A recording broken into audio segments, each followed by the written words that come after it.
민주당 이재명 대선 후보가 부동산 공약인 기본주택과 관련해서 국회에 계류 중인 법안들을 심의해달라고 공개 요청했습니다. 민주당 지도부는 국민의힘 윤석열 후보 부인 김건희 씨의 주가 조작 연루 의혹 등을 집중 거론하며 윤 후보에 대한 공세를 이어가고 있습니다. 국민의힘 윤석열 대선 후보는 천안함 전 함장과 유족을 만나 위로하고 북한 피격에 의문을 제기하는 일부 보도와 정부의 대응을 강도 높게 비판했습니다. 막판 조율에 들어간 국민의힘 선대위는 김종인 전 비대위원장을 원톱으로 하고 나경원 전 의원과 원희룡 전 제주지사가 공동 선대위원장을 맡는 안이 유력하게 검토되고 있습니다. 대장동 의혹을 수사하는 검찰이 곽상도 전 의원의 자택 등을 압수수색하며 정관계 로비 의혹 규명에 속도를 내고 있습니다. 도이치모터스 주가 조작 사건과 관련해서 권오수 회장이 구속되면서 연루 의혹을 받고 있는 김건희 씨에 대한 수사도 본격화될 것으로 전망됩니다. 공군 성추행 피해자 고 이해람 중사 사망 사건과 관련해 최고 수사 책임자가 가해자 불구속 수사를 지휘하는 등 사건 무마를 지시했다고 군 인권센터가 주장했습니다. 당사자인 공군 법무실장은 불구속 수사 지휘를 한 적이 없다고 부인하며 법적 대응을 예고했습니다. 코로나19 확진자가 급증해 역대 두 번째로 많은 3,000명대를 기록했습니다. 정부는 돌파 감염을 막기 위한 추가 접종이 시급하다고 보고 부스터샷 접종 시기를 당초 접종 완료 후 6개월에서 최대 2개월 단축하기로 했습니다. 2022학년도 대학 수학 능력 시험이 내일 오전 8시 40분부터 전국 1,300여 개 시험장에서 치러집니다. 시험장에는 수험생이 최대 24명까지만 배치되고 확진자와 자가격리자는 병원이나 별도로 마련된 시험장에서 시험을 보게 됩니다. 정부가 단계적 일상 회복 과정에서 중환자 병상 가동률과 위중증 환자 수, 60세 이상 확진자 비율 등을 주요 기준으로 매주 코로나19 위험도 평가를 앞으로 실시하기로 했습니다. 고령층 등 고위험군의 백신 추가 접종 간격은 6개월에서 4개월로 단축됩니다. 취재기자 연결합니다. 최명신 기자. 네, 최명신입니다. 네, 자 코로나19 유행 위험도를 평가하는 새로운 지표가 조금 전에 발표가 됐는데요. 자, 이 내용부터 좀 정리해 볼까요? 네, 방역당국은 의료 방역 대응과 코로나19 발생 상황 그리고 예방접종 등 3개 영역에서 모두 17개 지표를 분류해 유행 위험도를 평가하기로 했습니다. 먼저 의료 방역 대응에선 중환자실 병상 가동률과 의료 대응 역량 대비 발생 비율을 살펴보기로 했습니다. 코로나19 발생과 관련해선 주간 신규 위중증 환자 수와 60세 이상 확진자 비율이 중요하게 다뤄집니다. 또 예방접종 지표에선 60세 이상 연령층과 고위험군의 추가 접종률이 핵심입니다. 이런 지표를 토대로 이뤄지는 코로나19 위험도 평가는 다시 주간평가와 단계평가, 긴급평가로 세분화됩니다. 특히 중환자 병상 가동률 75% 이상으로 위험도가 높을 경우엔 즉시 긴급평가를 하기로 했습니다. 중환자 병상 가동률 외에도 주간평가 결과 위험도가 매우 높음으로 나타날 경우와 4주 동안 단계평가 결과가 높음이나 매우 높음일 때 그리고 전문가 의견 등을 토대로 비상계 검토가 필요하다고 판단하면 역시 긴급평가를 하기로 했습니다.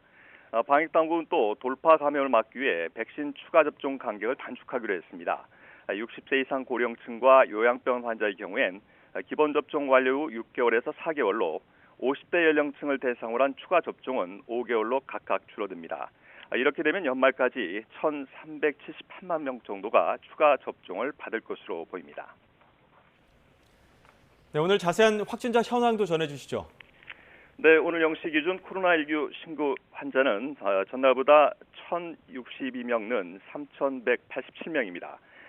추석 연휴 직후했던 지난 9월 25일에 이어서 두 번째로 신규 환자가 3,000명을 넘어섰습니다.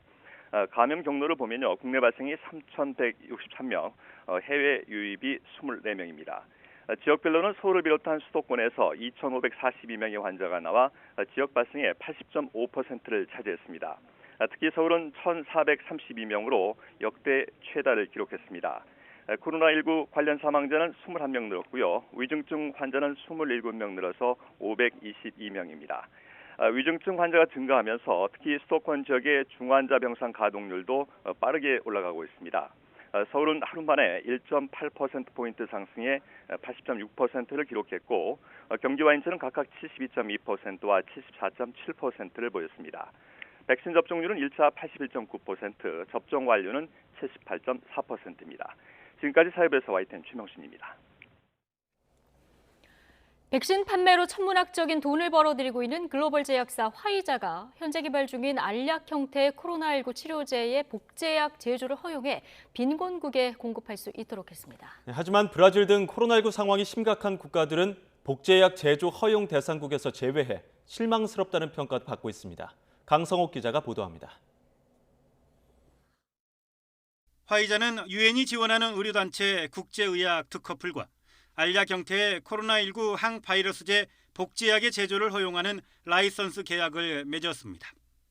복제약 제조업체들은 화이자가 팍스로비드라는 상표명으로 출시할 예정인 코로나19 알약 치료제 복제약을 제조해 전 세계 중저소득 95개 나라에 공급할 수 있게 됐습니다.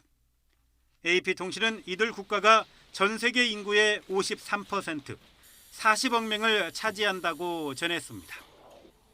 화이자는 계약 대상 국가 중 빈곤국에 대해서는 아예 로열티를 받지 않을 방침입니다. 이외 다른 계약 국가는 코로나19 비상사태가 유지되는 기간에는 로열티를 받지 않기로 했습니다. 다만 화이자는 브라질 등 코로나19 상황이 심각한 국가들은 복제약 제조 허용 대상국에서 제외했습니다.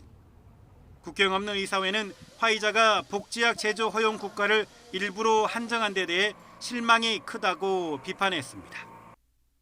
앞서 화이자는 자사에서 개발한 알약 형태의 코로나19 항바이러스제가 입원과 사망 확률을 89%까지 줄이는 것으로 나타났다고 밝혔습니다. AP통신은 화이자가 코로나19 백신 제조 기술을 공유하라는 국제사회의 압박은 단호히 거절하면서도 이번에 알약은 빈곤국의 제조를 허용해 대조를 이뤘다고 전했습니다. 또 다른 글로벌 제약사 머크도 앞서 지난달 말 자사의 코로나19 알약 치료제 몰누피라비르의 복제약 제조를 허용해 105개 국가에 공급할 수 있도록 했습니다. YTN 강성욱입니다. 더불어민주당 이재명 대선 후보는 여야 국회의원 모두에게 자신의 핵심 부동산 공약인 기본주택과 관련해 국회에 계류 중인 법안들을 심의해달라고 요청했습니다. 이 후보는 SNS를 통해 여야를 떠나 국민의 주거 기본권이라는 국가의 의무를 다하는 데 국회가 힘을 모아주시길 당부한다며 자신이 보낸 문자 메시지 전문을 공개했습니다. 이 후보는 메시지에서 국민 주거 안정을 보장하는 것은 국가의 의무지만 많은 국민은 국가와 정치가 의무를 다하고 있지 않다고 여길 거라고 강조했습니다. 문재인 대통령의 복심으로 불리는 양정철 전 민주연구원장이 차기 대선 판세를 매우 어려운 상황으로 규정하고 민주당은 심각한 위기의식을 갖는 것에서부터 출발해야 한다고 지적했습니다.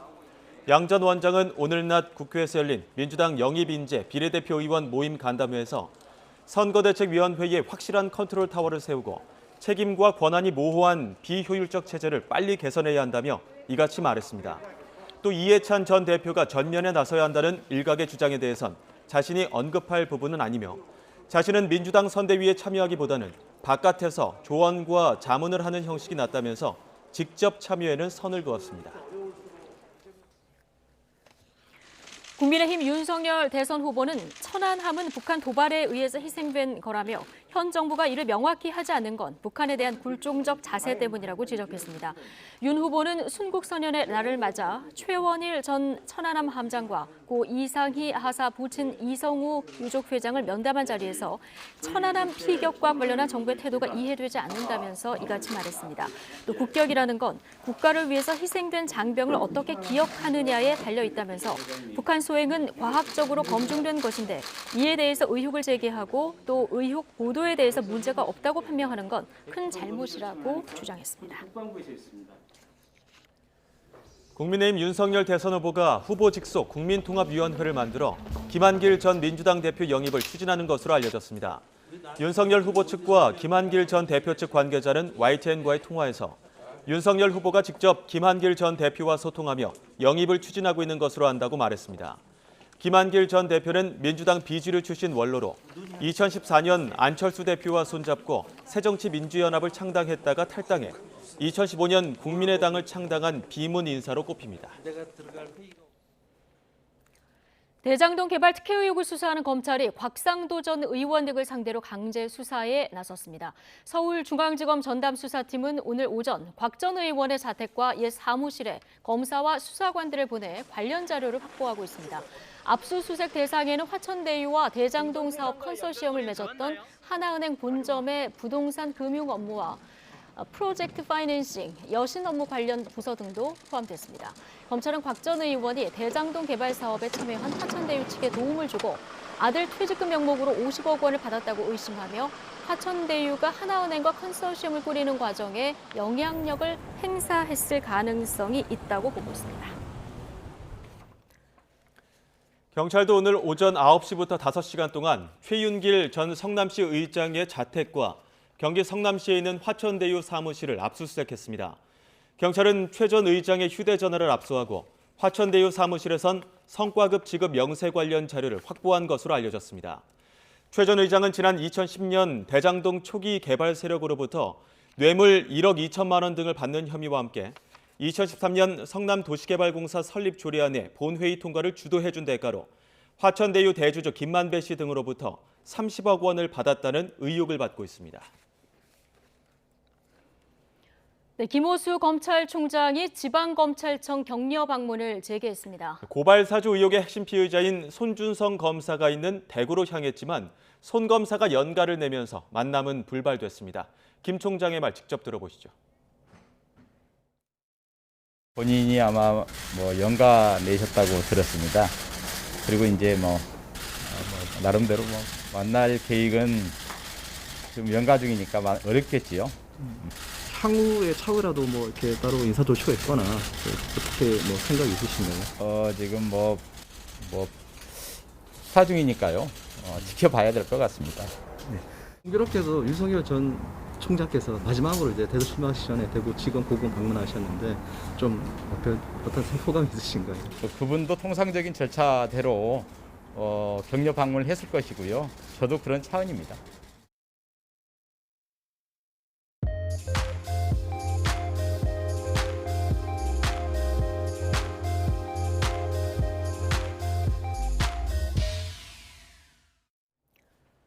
네, 정부가 이번 달 말 사전 청약 6천호 물량을 확정할 예정입니다. 홍남기 부총리 겸 기획재정부 장관은 오늘 부동산 시장 점검 관계 장관 회의에서 11월 말에는 서울 인근을 중심으로 민영주택 사전 청약 6천호 물량을 확정해서 발표할 계획이라고 밝혔습니다. 또 오늘부터 하남 교산과 과천 주암 등 3차 사전 청약 4천호에 대한 모집 공고가 공개된다고 덧붙였습니다. 정부는 민간 부분 사전 청약 물량을 애초 10만 1,000호에서 10만 7천호까지 확대하는 동시에 연말까지 모두 3번의 사전 청약을 보름 내외 간격으로 추가 시행할 계획입니다. 네, 정부가 긴급 수급 조정 조치에 나서는 등 요소수 대란의 진화에 나섰지만 혼란은 아직 잦아들지 않고 있습니다. 여전히 주유소 등 구매처마다 서너 배씩 차이가 나는 천차만별 가격에 현장의 불만도 큰 상황입니다. 신준명 기자입니다. 경기 시흥의 한 주유소. 요소수를 리터당 1,900원에 팔고 있었는데 지금은 이마저도 품절입니다. 전에 우리가 1,500원 하다가 이제 나중에 들어온 게 가격이 조금 올라서 지난주에 들어가지고 지난 토요일부터 팔았어요. 그런데 500m 떨어진 또 다른 주유소에선 리터당 9,000원입니다. 차로 1분도 채 안 걸리는 거리인데 가격은 무려 4배가 넘습니다. 조금 있는 바닥에 있는 거 그때 하도 막 우글우글해서 그때 준 거예요. 리터당 얼마냐면 9,000원이래. 그래갖고 비싸갖고 안 넣었어요. 인터넷 뒤져봐요. 10리터에 45,000원 주고 팔잖아요. 근데 어떻게 그 주유소에서 그렇게 팔면 양심 없이 그 9,000원에 파냐고요. 여전한 국내 요소수 부족 사태에 해외 구매 대행 주문도 쏟아집니다. 시세는 10리터에 6만 원 정도. 비싼 가격을 감수하고 주문하더라도 배송 기간이 문제입니다. 제가 직접 해외 구매 대행 사이트를 통해서 지난 6일 주문한 요소수입니다. 13일에 받았으니까 일주일이 걸린 건데 하루가 급한 화물차주 등 생계형 운전자에겐 무용지물입니다. 수입업자도 하루가 멀다 하고 오르는 요소수 가격에 고충이 이만저만이 아닙니다. 한국 요소수 대란 소식이 해외 생산 공장에도 알려지면서 한국인에겐 부르는 게 값이 됐다는 겁니다. 17,000원 꼴 들어왔네요. 그러니까 리터당 1,700원 그래 된 거예요. 아까는 리터당 1,000원이었고요. 그게 이제 어제 천차만별 널뛰는 요소수 가격이 소비자의 불안감은 물론 사재기 심리까지 부추긴다는 게 전문가의 지적입니다. 분명히 사재기를 일부 하는 그런 소매형 또는 중간 도매형에서 일어날 수 있고요. 긴급 수급 조정 조치에 나선 정부는 요소수 수입 가격이 오르더라도 국내 유통가에 맞게 1리터에 1,200원 정도를 유지하겠다는 방침입니다. 하지만 당장 판매 가격을 규제하지 않는 만큼 현장에 불어닥친 요소수 대란의 여파는 한동안 계속될 것으로 보입니다. YTN 신준명입니다.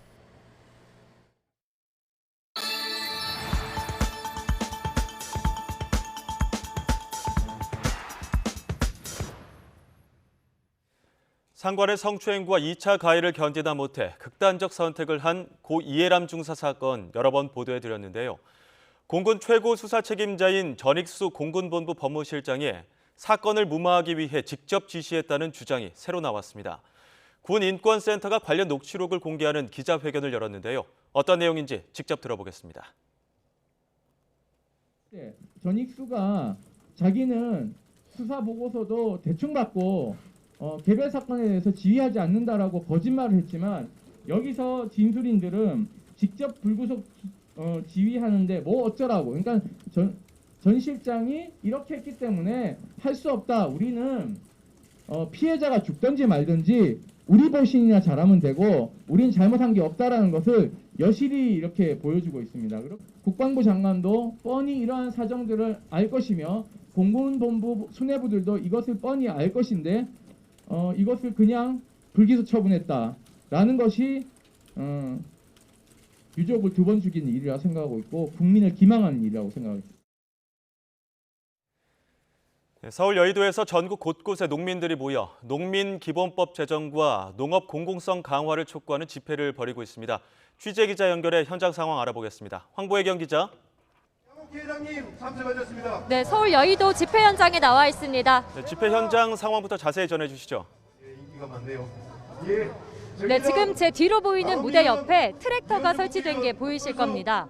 경남 진주 지역과 합천 지역 그리고 저 멀리 제주도까지 전국 각지에서 올라온 농민들이 한자리에 모였습니다. 오늘 이곳 서울 여의도 도심에서 전국 농민회 총연맹을 비롯한 농민단체들이 총걸기 대회를 열었습니다. 농민들은 지난 8일 제주도를 시작으로 전국 곳곳에서 트랙터 행진을 벌였는데요. 8일간의 행진을 끝내고 오늘 이곳에 집결한 겁니다. 농민들은 농업 공공성 강화와 식량 주권 실현 등을 요구하고 있습니다. 국내 곡물 자급률이 21%에 불과해 식량 자급률을 법제화하고 농산물 수급을 국가가 직접 시행해야 한다는 겁니다. 또 농민들의 기본적 권리 보장을 위한 농민기본법 제정 등 제도적 개선이 시급하다고 목소리를 높였습니다. 이른바 쪼개기 집회 신고를 했던 민주노총과 달리 이번 농민대회는 한 장소에서 499명 이내로 집회 신고가 이뤄졌습니다. 때문에 차량 통제나 대중교통 무정차 통과 계획도 현재로서는 없습니다. 다만 실제로는 주최 측 추산 5,000명이 참여할 거로 보여 일대 교통 불편이 예상됩니다. 농민단체들은 걸기 대회를 진행한 후 오후 4시 이후부터 국회 방향으로 행진할 예정인데요. 아직까진 현장에서 큰 충돌은 없습니다. 다만 경찰은 40개 부대를 투입해 혹시 모를 충돌을 방지한다는 계획입니다. 또 서울시는 집회 신고 인원을 넘어선 것이 확인될 경우 감염병 예방법 위반 여부를 적용한다는 방침입니다. 농민단체는 대선을 앞둔 내년 1월 15일 서울 도심에서 다시 전국 농민대회를 열 예정입니다. 지금까지 서울 여의도 집회 현장에서 YTN 황보혜경입니다.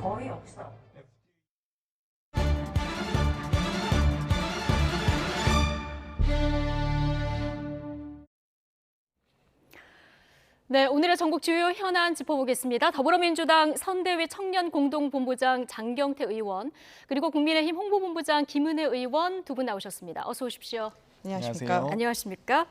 자, 대선 110여일 앞둔 시점인데요. 대선 주자들 행보 분주합니다. 이렇게 바쁜 가운데서 내일이 또 수능일 아니겠습니까?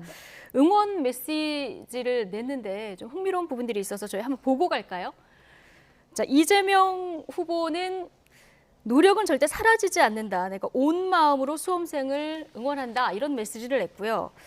윤석열 후보 사시 구수생 이걸 갖고 나왔군요. 내가 심정을 공감한다. 부담 떨치고 스스로를 믿기를 이런 얘기를 했습니다. 심상정 후보는 최선을 다한 만큼 좋은 날이 되기를 자 이런 응원 메시지를 냈는데 뭐 해마다 이날만 되면은 뭐 시험 봤었을 때 생각도 나고요. 또 수험생 자녀 두신 분들은 또 그대로 또 있는 대로 또 떨리고 이런 날인데 얘기가 나왔으니까 두 분도 수험생들에게 훈훈한 응원 메시지 한마디씩 좀 해주시겠습니까? 장경태 의원부터. 예. 어떤 결과도 괜찮습니다. 수능 잘 보시고요. 또 수능 끝나고 더 행복하세요. 네, 수능 끝나고 더 행복하세요. 예. 사실 이 수능 때 가장 하지 말아야 할 말이 시험 잘 봐죠. 예. 그래서 저는 지금까지 오신 것만 해도 성공하시고 승리하신 거다. 이제 다 왔으니까 하루만 꼭 참고 내일 저녁 즐길 시간을 기다리자 응원 드리고 싶습니다. 네, 수험생 여러분 시험 잘 보십시오. 저는 그렇게 얘기하려고 했는데 이게 가장 부담된다고 하시니까 내일 잘 즐기시기를 바라겠습니다. 고생 정말 많으셨습니다. 자, 대통령 선거일까지 112일 남았더라고요. 대형 선거에서 후보 간 인물 맞대결뿐 아니라 선대위를 통한 전략적인 뒷받침도 중요한데요. 민주당은 몸집 큰 선대위의 재정비에 국민의힘은 선대위 마무리 인선에 박차를 가하고 있습니다. 관련 내용 영상으로 먼저 보고 오시겠습니다.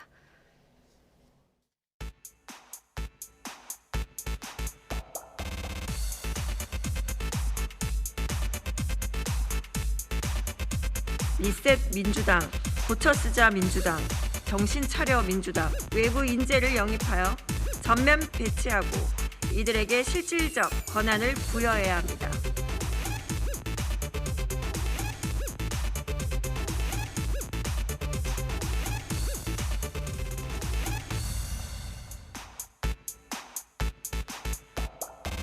인사는 발표돼야 그게 인사인 거지. 그 전에는 확인해주거나 뭐 과정이 어떻거나 경위가 어떻거나 하는 것은 그 인사와 관련된 그런 뭐 후일담 이런 거는 전혀 믿지 마십시오. 각자 자기 생각에 쓰는 거니까.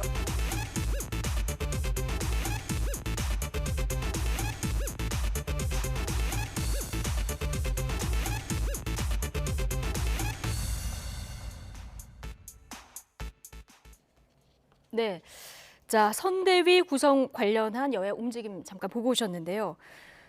민주당 얘기부터 먼저 해보겠습니다. 조금 전에 초선 의원들 이제 기자회견 장면 봤는데 리셋 민주당, 고쳐쓰자 민주당 이런 얘기까지 좀 하고 있거든요. 가장 문제가 뭐라고 보십니까? 일단 이 10명의 혁신 초선들과 함께 저도 포함돼서 기자회견을 가졌고요. 저희 용광로 선대위가 넓은 선대위는 구성했지만 좀 보다 더 낮게 또 국민께 가까이 다가가는 선대위가 됐으면 좋겠다. 그래서 많은 의원님들도 참여하셨지만 아무래도 또 여러 사회적 약자라든지 혹은 다양한 계층 이런 부분들이 함께 포함돼야 된다라는 생각이 들고요. 한편으로는 또 후보님께서도 말씀하셨던데 아무래도 이 크기가 크다 보니까 의사결정과 논의 구조가 좀 복잡하긴 합니다. 그렇기 때문에 이 모든 군대 다녀오신 분들은 아실 텐데 민주당의 5분대 기조가 필요하다. 제가 보기엔 돌격대 혹은 뭐 별동대 여러 가지 역할을 할 수 있는 그런 5분대 기조가 좀 필요하다는 생각을 하고 있습니다. 규모가 크다 보니까 오히려 좀 비효율적으로 돌아가는 측면이 있다고 보시는 거군요. 충분한 논의 구조와 집단지성을 발휘할 수는 있는데요. 그 부분은 좋은데 좀 더 기민하게 이제 대처할 부분들도 있지 않겠습니까? 그런 부분들이 좀 더 발빠르게 움직였으면 좋겠다 이런 아쉬움은 있는 것 같습니다. 최근 이재명 후보가 지지율을 보면 좀 박스권에 갇혀 있다 이런 분석이 나오거든요. 이게 선대위 영향도 좀 있다고 보십니까? 선대위 영향은 아닌 것 같고요. 아닌 다만 것 이제 이 국민의힘 후보 선출 이후에 바로 25개에서 26개 이상의 여론조사가 발표되면서 이 컨벤션 효과를 오히려 더 불붙이는 듯한 모습도 있었는데요. 이 국민의힘은 충분히 이 컨벤션 효과를 누리고 있는 반면에 저희는 좀 이 컨벤션 효과를 누리기에는 좀 그 직후에 바로 국정감사 기간이 있었기 때문에 그런 효과보다는 오히려 좀 더 차근차근하게 선대위 일정과 또 앞으로 이 대선 일정, 대선 레이스를 준비할 수 있는 시간을 좀 있었다라고 말씀드릴 수 있을 것 같고요. 대선 기간 중에 이 어떤 후보의 강점과 준비된 어떤 정도를 가지고 충분히 어필할 수 있을 거라고 보고 있습니다. 예. 자, 국민의힘 윤석열 후보는 후보로 선출된 이후에 지금 지지율이 많이 오른 이런 상황입니다. 뭐 컨벤션 효과도 지금 말씀하셨지만 일정 부분 또 반사 이익도 있다 이렇게 보십니까? 윤석열 후보의 진가가 이제 서서히 드러나고 있다. 라고 저는 대신해서 말씀을 드리고 싶고요. 그리고 이재명 후보의 박스권이라는 건 맞죠. 왜냐하면 그동안 3차례의 숫자가 증명을 하지 않았겠습니까? 3차 선거인단에서 62대 28, 예. 28이라는 이재명 후보 지지의 이 숫자가 바로 대선에서 고발 사주가 영향을 미칩니까? 라고 답하는 33%로 연결이 되죠. 또한 대장동은 국민의힘 게이트라고 답변하는 그 33%, 즉 30% 초반과 중반 사이의 박스에서 이재명 후보가 돌파하려면 정의와 공정 그리고 부동산이라는 이 3가지가 교집합이 돼 있는 네. 대장동에 대해서 진솔하게 솔직하게 돌파하지 않으면 어렵다. 결국 자기가 자기 모순과 싸워야 되는 그 상황이라 생각하기 때문에 이 부분에 대해서 정책 행보로 쉽게 극복은 못하실 거라고 생각을 하고요. 그런 면에서 문재인 대통령의 부동산 정책에 대해서 여러 차례 본인이 선을 긋고 있는 걸 제가 봤습니다. 아마 시도당 위원장과 만남 자리에서 문재인 정부와 정책적으로 선을 긋겠다고 이야기를 하시는데 이게 본의 아니게 산토끼 잡으려고 하다가 집토끼 해체하는 효과를 낳을 수도 있다고 생각을 합니다. 예. 왜냐하면 이게 본인에게 쏟아지는 엄청난 이욕을 본인이 돌파하지 않고 남 탓을 해서 대신 이 포연이 자욱한 상태에서 빠져나오려고 한다면 네. 가뜩이나 국민분들은 포퓰리즘도 있는데 비겁함이라는 이미지까지 더해서 이재명 후보를 보지 않을까라고 생각을 하고요. 그래서 수위가 높은 발언을 저희가 계속 지켜보고 있는데 문재인 정부의 부동산 정책, 부동산 대책 상당히 아픈 부분인데 그 아픈 손가락을 후보가 집중적으로 건드리는 게 본인에게 득이 될지 실이 될지는 저는 자신 못하겠습니다. 지금 현 정부와 선 긋는 발언들이 최근에 조금 나오고 있는데 이게 좀 위험 수위를 넘고 있다. 그래서 이 부분이 이제 집토끼를 위를 위험이 있다. 이게 조언 아닌 조언을 해주셨는데 어떻게 보십니까? 글쎄요, 저는 음료수 마실 때 이온 음료도 좋아하지만 탄산 음료도 가끔 마시는 것 같습니다. 그 부분에 대해서 이야기한 것 같고요. 이 문재인 대통령께서 여러 가지 어떤 정부 정책을 추진하는 과정에서 어떤 영양제의 역할을 했다면 앞으로 이재명 후보는 이제 코로나 위기를 극복하기 위한 또 일상 회복으로 전진하기 위한 어떤 연고의 역할을 하시겠다. 정책 방향은 이 방향은 같지만 그 정책을 추진하는 이 과정과 형식은 좀 달라질 수는 있습니다. 예. 그 부분에 대해서 좀 언급한 것 같고요. 여러 가지 지금 뭐 이미 이제 유능한 행정가로서 증명이 된 바 있기 때문에 네. 이 부분에 대해서 뭐 앞으로 차차 지켜보시면 될 것 같습니다. 예, 오늘 양정철 전 민주연구원장이 총선 후 처음으로 여의도를 이제 찾았습니다. 민주당은 심각한 위기의식을 갖는 것에서부터 출발해야 된다. 이런 얘기를 해서 지금 민주당 내에서 나오는 일부 이제 위기의식하고 좀 맥이 닿아 있긴 한데 그런데 또 보면은 선대위에 직접 참여하는 데는 선을 긋는 발언이 또 나왔거든요. 이거 어떻게 지금 돼가고 있는 겁니까? 뭐 아무래도 양정철 전 원장님이야 뭐 어떤 방식으로든 선거에 뭐 도움을 주고 싶은 마음은 있겠지만 뭐 어떤 자리를 탐하거나 혹은 직책을 맡아서 역할을 하시겠다는 의지는 보통 안 밝히고 오셨습니다. 그렇기 때문에 거기에 대한 욕심이 없다는 부분을 좀 말씀하신 것 같고요. 어떤 방식으로든 어찌됐건 더불어민주당의 대선 승리 또 이재명 후보의 이 어떤 국정 철학들을 알릴 수 있는 기회가 있다면 그 부분의 역할은 하시지 않을까 이런 생각을 합니다. 그러면 이재명 후보가 오늘 이해찬 전 대표도 만난다 이런 기사도 있었고요. 그래서 이해찬 전 대표라던가 양정철 전 민주연구원장이 이제 구원투수로 직접 선대위에서 뛰지 않을까 이런 얘기도 나오는데 이 가능성이 얼마나 된다고 보십니까? 이미 이해찬 전 대표께서는 상임 고문으로 선대위에 합류하고 계시고요. 많은 이제 대선 경선 과정에서 이낙연 전 대표님이나 뭐 정세균 전 대표님도 함께 이 상임 고문으로 활동하고 계십니다. 그렇기 때문에 여러 가지 어떤 향후 전국에 대한 판단, 정세 분석 이런 부분들은 상임 고문단 회의를 통해서 충분히 의견 수렴은 가능하다 보고요. 다만 이제 그보다 더 전면에 나서서 역할을 만약에 하실 때가 있다면 뭐 그 부분은 아마 이제 전체적인 어떤 대선 과정에서의 어떤 중대 국면이 있을 때 그때는 뭐 등판하실 수도 있다고 봅니다. 예, 알겠습니다. 국민의힘 선대위 구성도 좀 보겠습니다. 네. 지금 마지막 그 조율 작업이 진행되는 것 같은데 윤석열 후보하고 이준석 대표를 만난다고 하는데 지금 만나고 있습니까? 확인드릴 만한 정보를 제가 갖고 있지 않기 때문에 그렇지만 어쨌든 저희가 선대위는 조만간 출범한다고 말씀을 드렸기 때문에요.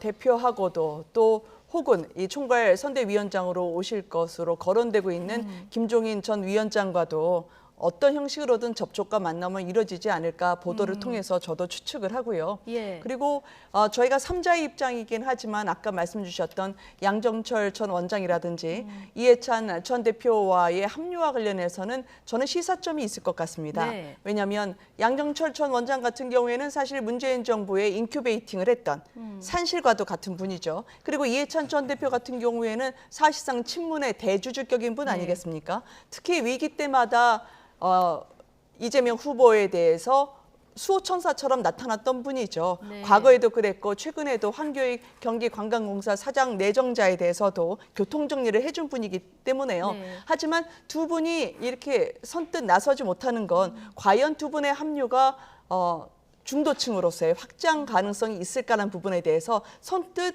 민주당 내에서도 자신하지 못하는 부분이 있지 않을까라고 저는 건너당의 일이지만 한번 평가해 보고 싶습니다. 그럼 양정철 전 원장 같은 경우는 마지막에 뭐 약간 두 후보가 박빙일 경우에는 이재명 후보를 도울 수 있다 이렇게 보십니까? 더 변수는 사실 이해찬 전 대표라고 봐야죠. 저희가 김종인 전 위원장의 복귀가 만약에 가시화된다면 네. 사실상의 30년 동안 그 질고 그리고 끈질긴 인연과 악연을 되풀이했던 그 두 분의 싸움이 네. 될까? 근데 쉽게 민주당에서 그 프레임을 김종인 대 이해찬으로 내주고 싶지는 않을 것 같습니다. 네. 알겠습니다. 지금 뭐 김종인 전 비대위원장의 원톱 총괄선대위원장 이 부분은 좀 확정이 된 것 같고요. 그 밑에 이제 어떻게 구성이 되느냐 여기 세부 조율이 지금 진행되는 이런 상황인 걸로 저희가 이해하면 될까요?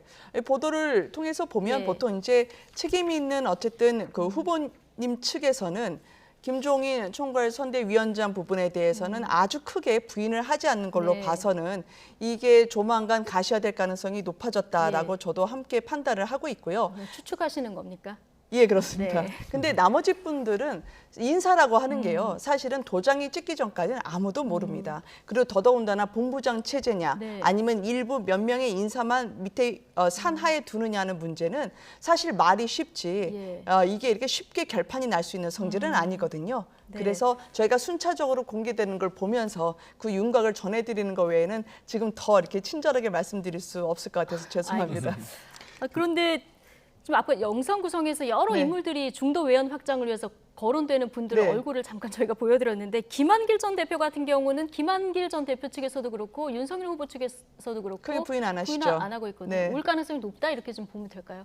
이제 선대위 외에 국민 통합 차원에서 네. 더더군다나 이 김한길 전 대표가 갖고 있는 상징성이라는 게 있죠. 네. 늘 정치의 변곡점에서 우리가 누군가 그동안 함께하지 않았던 낯선 분들과 함께할 때 전략통으로서 그분이 가지고 있는 그 정치사에서의 시사점이 있었습니다. 그래서 우리가 보다 외연을 확장시키면서 더 많은 국민을 품을 수 있는 데 있어서의 네. 그분이 신의 한 수를 주실 수 있는 저는 훌륭한 분으로 생각을 하고 있습니다. 예.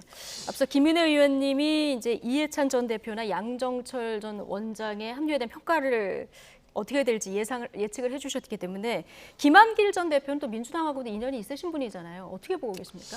일단 뭐 윤석열 후보와 이준석 당대표 간에 여러 가지 설화들이 많지 않았습니까? 입당 패싱, 뭐 당행사 패싱, 그리고 예. 이번에 사무총장 내정 패싱까지 여러 가지 지금 이제 당대표와 소위 이준석 대표를 포위했다 이런 얘기도 나오는데요. 제가 보기에는 이 윤석열 후보가 먼저 가장 만나야 될 사람은 홍준표 후보였습니다.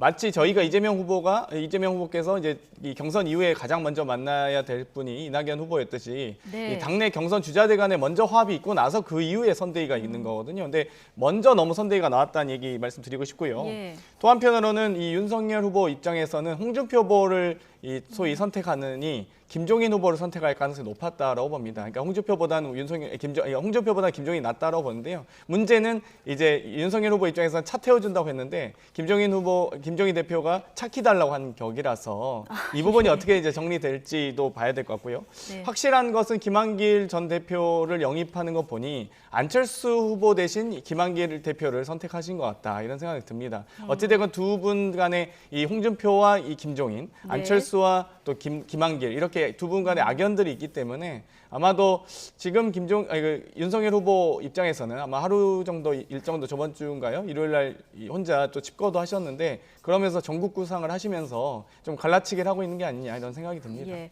복잡한 인연들이 있어서 최종 어떻게 조율이 돼서 발표가 될지 저희가 주목해서 짧게요. 네네. 아무래도 이제 김종인 위원장의 네. 등장이 민주당에서는 여전히 좀 신경 쓰이시는 것 같아요. 최근에 보도에 보면 윤석열 후보에 대한 긍정적 이미지를 구축하는 효과가 그 단어로 김종인이 선택됐다라는 네. 그런 기사도 나왔거든요. 홍준표 후보와 김종인 위원장은 대체제가 아닙니다. 그거는 홍준표 후보도 정권 교체를 위해서 반드시 함께하겠다는 뜻을 밝히셨기 때문에 네. 시기의 문제이죠. 한 번 떨어지고 나면 저도 대표 선거 떨어져 볼 때 보지만 따끔따끔하거든요. 네. 그러면 오히려 그분에게 치유하고 또 상처를 회복할 수 있는 시간을 드리는 것도 그것도 네. 저희가 정치의 이기고 지고를 떠나서 인간적인 도리라고 생각합니다. 알겠습니다.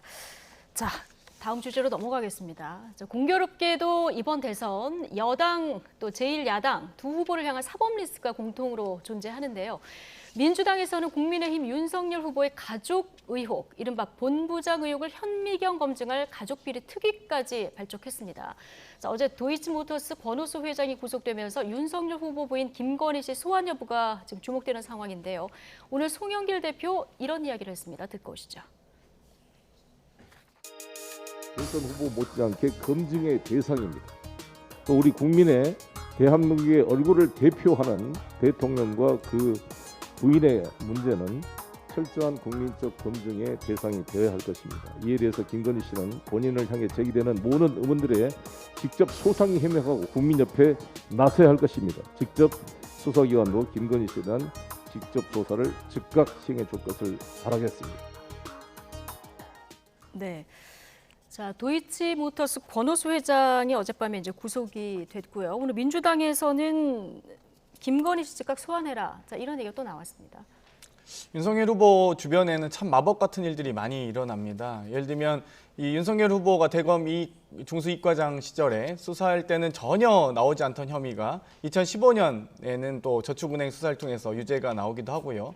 또 이 장모께는 2014년에 지구 단위 계획이 종료됐음에도 불구하고 2016년 2년이나 지났음에도 불구하고 추진되고요. 도이치모터스도 2009년부터 11년까지 사실 2년간에 걸쳐서 이 주가 조작 이 작전이 들어가는 것 같은데 분명히 9,000원 한 주당 9,000원이었던 주식이 이 소위 김건희 씨가 대주주로 등장할 시기쯤 돼서 1,800원까지 떨어졌다가 다시 8,300원까지 상승하는 참 이게 널뛰기 하는 주식도 이렇게 우연치 않게 일어날 수 있는지 이런 부분들 앞으로 좀 궁금하기도 하고 살펴봐야 된다 보고요. 일단 이 도이치모터스 회장이 구속되어 있기 때문에 이 앞으로 김건희 씨에 대한 수사 아마 많은 부분이 증거가 좀 확보된 것으로 알려지고 있습니다만 그 네. 부분에 대해서 좀 더 속도감 있게 수사하길 바랍니다. 예, 윤석열 후보 측에서는 일단 투자를 한 거고 손해를 봤다 이런 입장을 이제 경선 과정에서 밝힌 바 있는데, 자, 오늘 송영길 대표가 만약에 이 과정에서 윤 후보의 지위를 활용했다면 이게 직권남용이고 그리고 야당 후보 교체라는 초유의 사태까지 이룰 수 있는 중대한 사안이다 이런 얘기를 했거든요. 이 발언 어떻게 보십니까? 직권남용은 공수처에다 되돌려 드려야 할 말이죠. 지금 대선을 개입하는 것도 아니고 연달아서 공수처에서 헛발질을 하다가 이제 또 무리수를 내고 있는 것 같은데요. 일단 주가 조작 이 부분과 관련해서는 2019년에 검찰총장 청문회 때 청와대가 윤석열 총장 후보자에 대해서 했던 말이 있습니다. 탁월한 지도력과 개혁 의지, 검증을 제대로 안 했다는 건가요? 왜냐하면 그때 여당 의원들이 모두 이 부분에 대해서 문제를 삼지 않았거든요. 그리고 또 주가 조작 의혹 이 부분에 대해서 2013년에 경찰이 내사를 했지만 아무 의미가 없는 것으로 내사 종결이 되지 않았습니까? 금융당국도 문제를 삼지 않았습니다. 그런데 왜 10년 가까이 이 문제가 진작에 이렇게 천지를 요동칠 정도로의 문제가 있었다면 조용했을까요? 저는 지금 윤석열 후보 자체만으로 안 될 것 같으니까 이가 없으니 잇몸으로라도 어떻게든 네거티브를 하자라고 하는 그런 측면의 조치라고 저는 생각합니다. 예, 지금 직권남용은 공수처다 이렇게 얘기를 해주셨는데 이 얘기 하셨으니까 이 얘기로 넘어가겠습니다.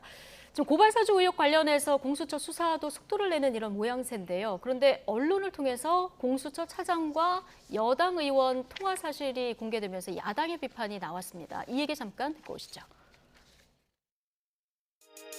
어떻게 이런 무도한 일을 백주 대낮에 저지를 수 있는가 의심스럽습니다.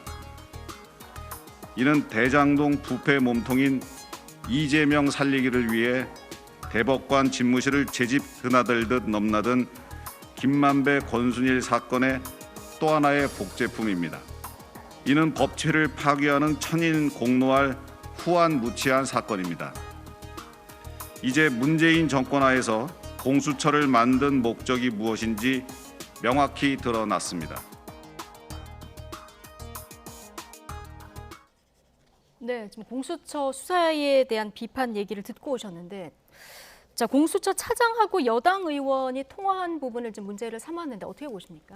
뭐 사실 이 법사위원이시기 때문에 지도부와의 만남이었으면 좀 그럴 수 뭐 그런 억측도 가능할 수 있습니다만 이 해당 상임위원입니다. 뭐 저희도 국토위원이기 때문에 국토부 차관님이나 여러 이 의견도 교환하고 사실 통화도 하거든요. 뭐 식사도 할 수도 있고요. 이 부분을 좀 오히려 백주대낮이라 했는데 대낮에 했기 때문에 다행이라고 생각합니다. 그러니까 이 부분에 대해서 지나치게 이 확대해서 과장은 안 하셨으면 좋겠고요. 방금 이제 이 앵커께서 같이 이제 여야 후보가 공이 리스크가 있다고 하셨는데 저는 오히려 대장동이야말로 2016년 행정법원의 판단, 2018년에 이 대법원 판단 등을 여러 가지 이미 무죄가 난 상황이었습니다. 오히려 이 부산저축은행의 수사가 직무유기로 저희가 고발할 경우에 쌍특검 뭐 받겠다고 이준석 대표가 했지만 직무유기의 공소시효 7년입니다. 공소시효 지났기 때문에 어차피 불법적 혐의가 있더라도 본인들은 처벌받지 않는다라는 이 강력한 확신이 있기 때문에 이런 말씀을 하시는 거거든요. 그렇기 때문에 저는 오히려 오히려 이 도이치모터스 주가 조작이라든지 장모의 양평 땅 투기 의혹이라든지 혹은 지금 고발 사주나 판사 사찰 같은 경우는 이미 법원에서 사찰 의혹이 손준성 이 수사정보정책관실에서 진행했다는 걸로 인정되고 있는 것 아니겠습니까? 그렇기 때문에 윤석열 후보께서 본인이 정말 공정한 수사를 진행해 오셨다고 믿는다면 본인 또한 공정한 수사에 협조 대상이 되시길 바랍니다. 예, 지금 수사 리스크는 윤석열 후보가 더 크다. 자, 이런 얘기를 해주셨는데, 자, 이 수사 리스크에 대해서 지금 어떻게 보고 계시는지 하고 조금 전에 얘기가 나왔던 공수처 차장과 여당 의원 통화 내용, 야당에서 김은혜 의원은 어떻게 보고 계신지 두 가지 일단 좀 대장동은 관계가 없죠. 당시에 이제 검사였던 당시에 윤석열 대검에 계셨던 검사가 했던 사안은 대장동의 무슨 대출 그런 게 아니고요. 그 뒤에 대장동 대출과 관련해서 나중에 사법처리를 받았던 분은 청와대 관계자와 관련한 어떤 동거래였지 이 대장동 수사가 부실해서 그런 거 전혀 아니었습니다. 그러니까 과거와 현재를 교차해서 위에 거 갖다 떼서 아래다 붙이는 그런 거 안 했으면 좋겠고요. 그리고 공수처와 관련해서는 지금 한 출범 300일 됐나요? 저는 공수처라고 부르지 말고 윤석열 수사처 혹은 야당 수사처라고 불러야 될 것 같습니다. 일관됐거든요. 어쨌든 여당 본색을 보여주는 공수처의 이 최근의 통화에 대해서는 상당히 심각한 위법적 소지가 많죠. 지금 장경태 의원님께 여쭤보겠습니다마는 박성준 의원님이 지금 이재명 대선 후보 이 캠프의 대변인 아니세요? 그렇죠. 그렇죠. 그러면 한 여당의 대선 후보 캠프 대변인과 그리고 윤석열 후보를 반드시 조사해야 한다고 얘기했던 그 의원님과 공수처 차장이 같이 통화를 하고 저녁 약속을 잡는다?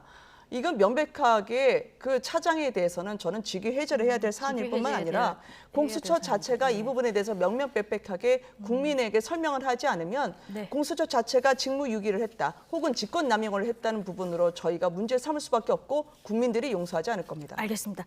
자, 오늘은 여기까지만 들어야 될 것 같습니다. 더불어민주당 선대위 청년공동본부장 장경태 의원 그리고 국민의힘 홍보본부장 김은혜 의원 두 분과 함께했습니다.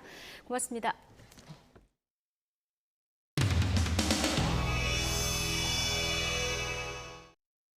제가 인사나 선대 조직에 대해서는 지금은 확인해 줄 게 하나도 없어요. 어제 이준석 대표 만나서는 좀 인성 갈등은 좀 마무리됐나 싶은데요. 누가 갈등이 있다고? 일각에서 계속 갈등이 있다고 해서. 저희도 올라가겠습니다. 대표님, 어떤 말씀?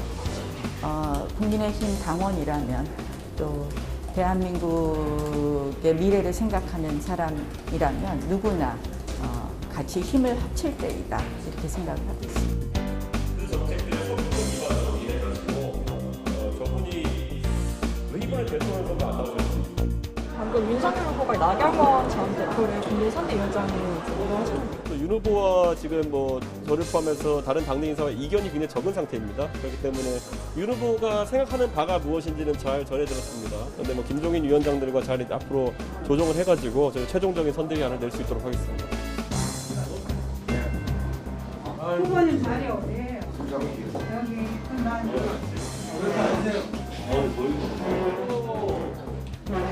도와주셔서 감사합니다.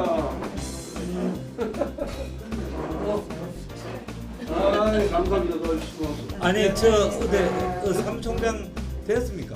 아니 그냥 수줍보다 하는 거야.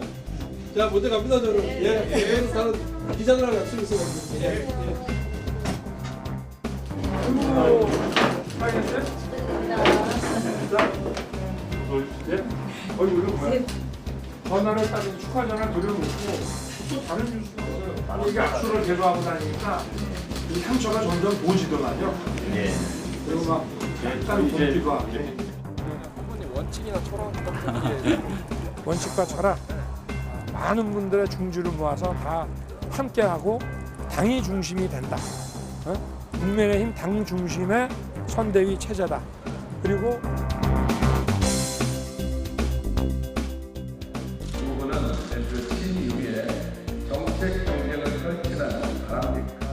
그 문제뿐만 아니라 많은 문제에서 이견이 없습니다. 뭐 호사관이 자꾸 부추기는 것처럼 어떤 이견, 특정 인물에 대한 이견, 특정 직위에 대한 이견이 있고 이런 건 아니다라고 말씀드릴게. 저는 상임선대위원장이라니까요. 제가 지금 발표하겠습니다. 상임선대위원장이에요. 아무도 관심 없잖아요. 김종인 위원장하고